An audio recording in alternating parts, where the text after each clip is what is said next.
So I hear a lot of disagreements between self-defenders about when it is appropriate to actually stop shooting a bad guy. And just to clarify this, a bad guy that is armed with a weapon and has presented a lethal threat to you. Now, some may argue that you should shoot a bad guy until he is dead, and that is because their train of thought is that until that bad guy is dead, until he's 100% incapacitated, then he is still a threat to you. And then the opposing side is going to argue that you can only shoot a bad guy until the threat is stopped, up until the point that he is no longer actively attacking you. But first, let's thank community member Andrew Attard for the topic of today's video. He recently commented and asked for clarification on the subject. And now let's also review a video that kind of demonstrates the subject of today's video. And also, before we watch this video, I do want to clarify that I have not researched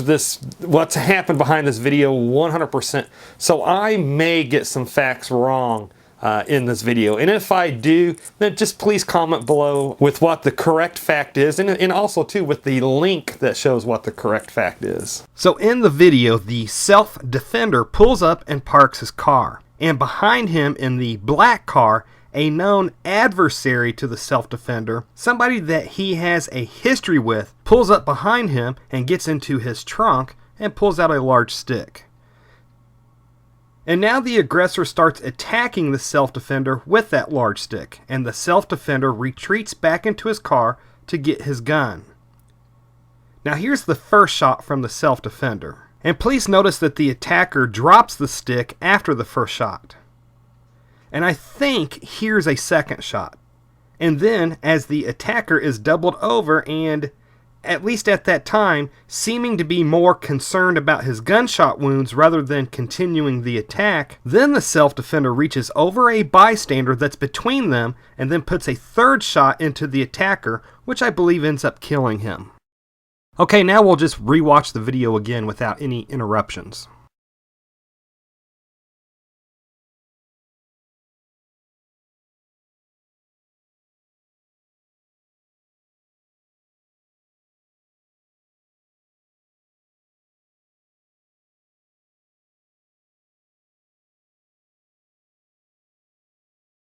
Now, if you search this video out on the internet, you will find down in the comments below the video that there are a lot of different people with a lot of differing opinions on if the self-defender acted legally or not. Again, you'll see a lot of people argue that the self-defender was in the right because the self-defender shot the attacker until the attacker was down and was 100% no longer going to be a threat. And then again, you'll see others arguing that the last shot was not justified because the attacker was no longer actively attacking, therefore there was no imminent threat at the time of that last shot. And I could be incorrect on this, but I do think that the self-defender in that video did end up getting charged with murder because the government argued what started out to be self-defense ended up being homicide. So I think that the question of when should you stop shooting an attacker is a hugely important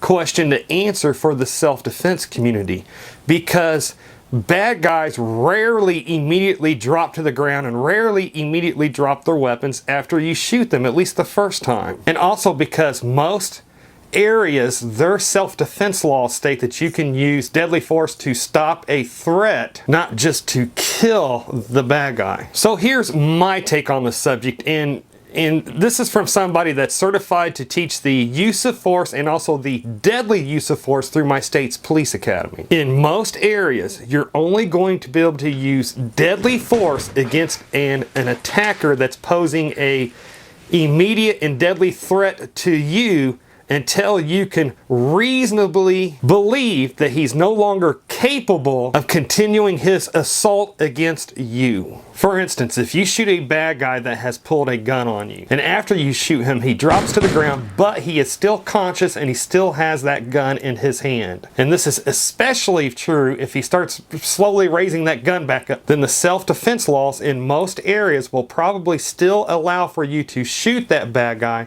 until either he drops the gun gun or until he goes unconscious. But now let's change it so that the bad guy is no longer armed with a gun, but is armed with an edged weapon like a knife. Once you've shot that bad guy and he's dropped, and this is especially true now if there is some distance now between you and the bad guy, but if you continue to shoot that bad guy until he goes unconscious or until he drops the knife, the self-defense laws in your area might cause the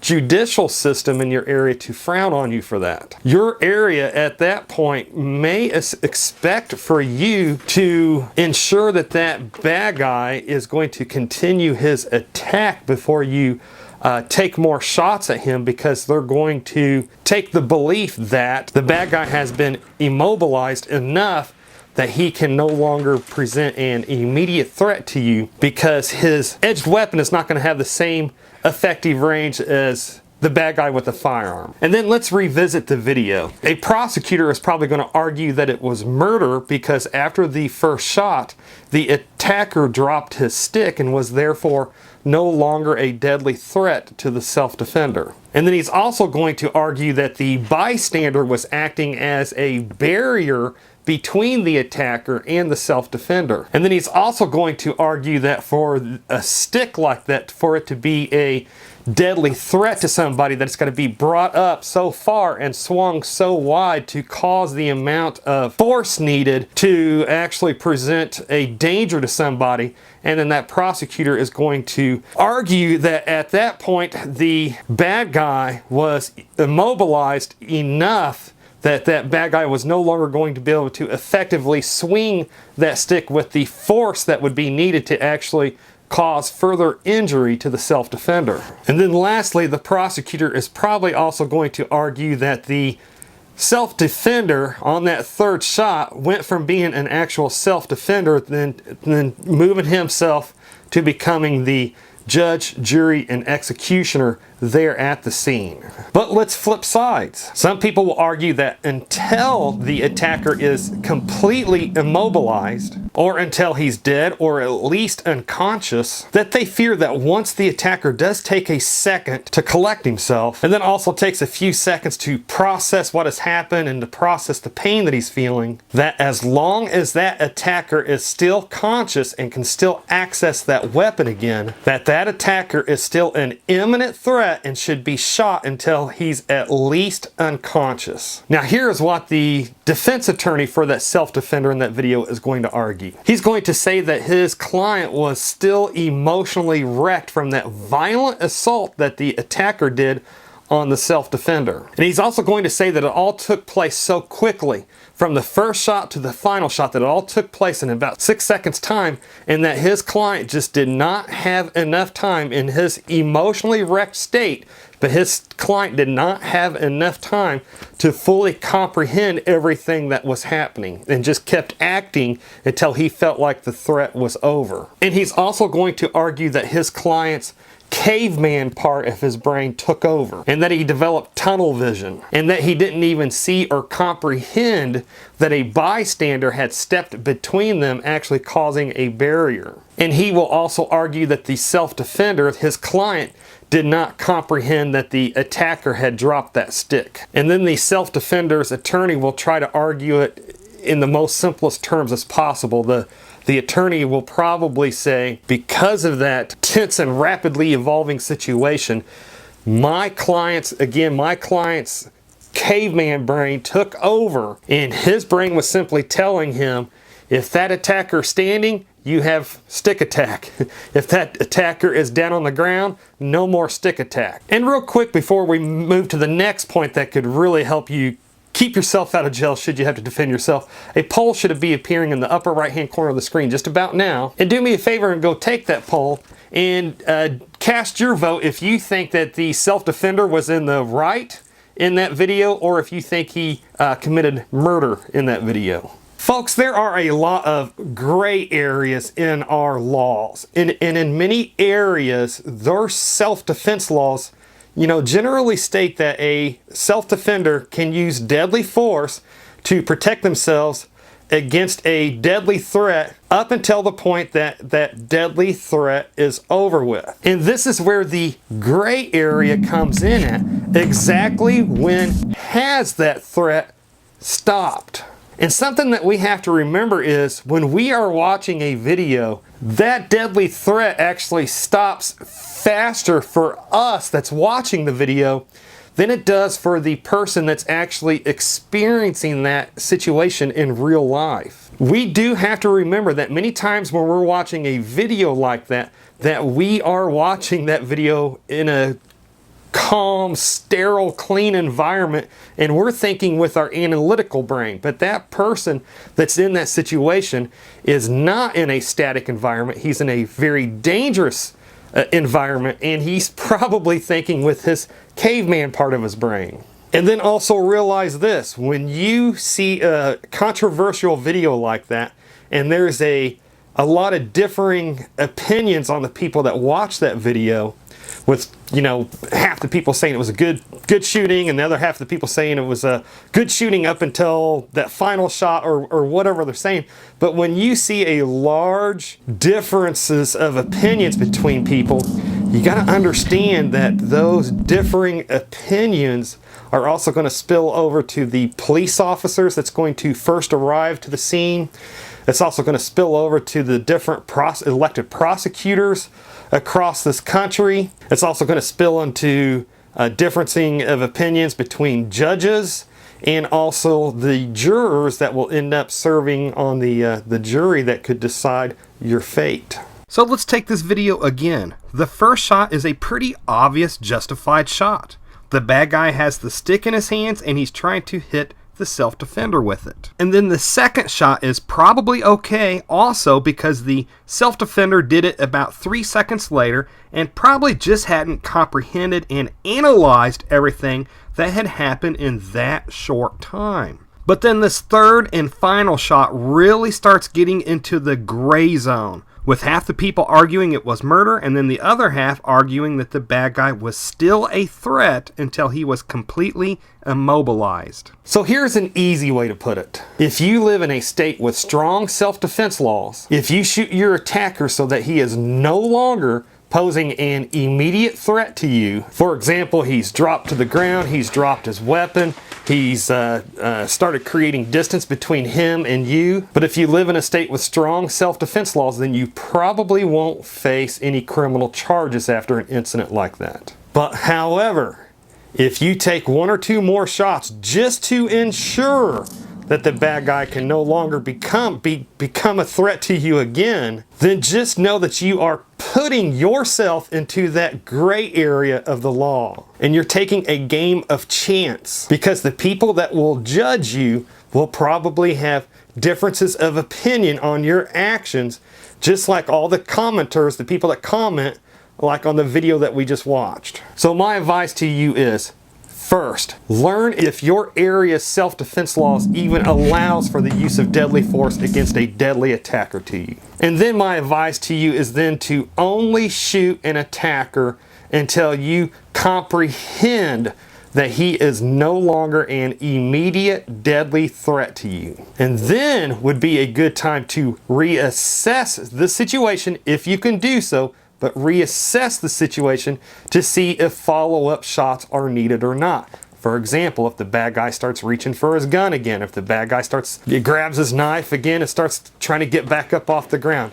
Examples like that. Folks, besides getting good firearms training and also good force-on-force training, I also really highly suggest that you get a good self-defense insurance. I am an affiliate with the USCCA, and a link showing how they can protect you after you've been forced to protect yourself should be appearing in the upper right-hand corner of the screen just about now if you want to check them out. But with this legal self-defense group, they'll pay your bond to get you out of jail, and they'll get a self-defense attorney to you pretty quickly after you've been forced to defend yourself. And they'll also pay for that attorney the whole time it drags through the court battles. And if I have this correct, they will even pay for any experts that might get called to testify to the jury of why you did what you did and how reality is much different than what TV says. And this attorney that they'll provide for you will also be very knowledgeable on self-defense laws. And he will also tell you what and what not to say to the cops. And he will also be by your side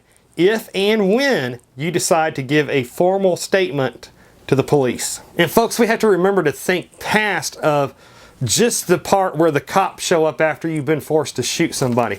We have to remember that even if there is no criminal charges, that down the road, 1 or 2 years down the road, there very well likely be a civil suit case brought against you. And this attorney is going to protect you at that scene, at that time.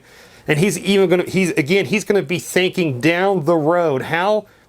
Is anything that you say now, he's going to keep you from saying anything now that could end up biting you in the butt 2 years down the road in civil court. Again, we have to remember there's much more to just defending yourself at that moment in time.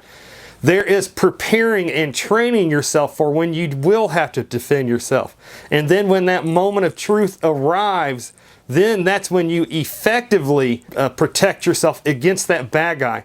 And then after that, then you've got to protect yourself legally, both to make sure you don't end up in criminal court and then to make sure that you don't get successfully sued in civil court. So folks, belonging to a legal defense fund like the USCCA, it's going to be much cheaper than having to pay your own bonds to get out of jail. Having to pay for an attorney as it drags through the court system, the criminal court system, and then also the civil court system. So this is just some things to consider about with joining and belonging to a legal defense fund. And folks, I want to jump back to the gray areas of the law. The further that you can keep yourself away from the gray areas of the law, then the better of a chance that you'll have of not getting charged with murder, and also the better chance you'll have of not being successfully sued in civil court. So folks, if you are one of the people that argue that have the argument of, hey, even if the bad guy drops to the ground, even if he drops his weapon, I am still going to shoot him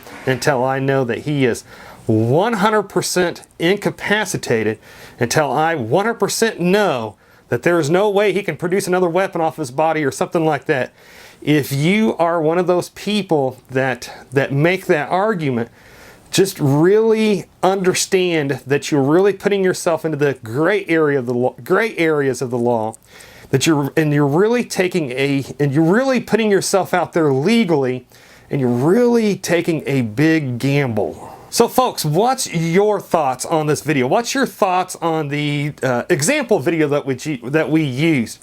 What do you have that you can add to this community so that we all learn from each other? Hey, do me a favor and please comment below with what you can add for us. And if you would like to discover both the truths and the falsehoods that are usually taught with disarming a criminal that has his gun pointed at you, then click on the link that should be appearing in the upper right hand corner of the screen just about now to learn more about that. And to see a SHTF scenario video story, a storyline that lets you choose the path of the way that you want the story to take you, then click on the video that should be appearing on the right hand corner of the screen just about now. Anyways folks, if you made it this far, hey, thank you very much for watching, and I pray that you have a good night.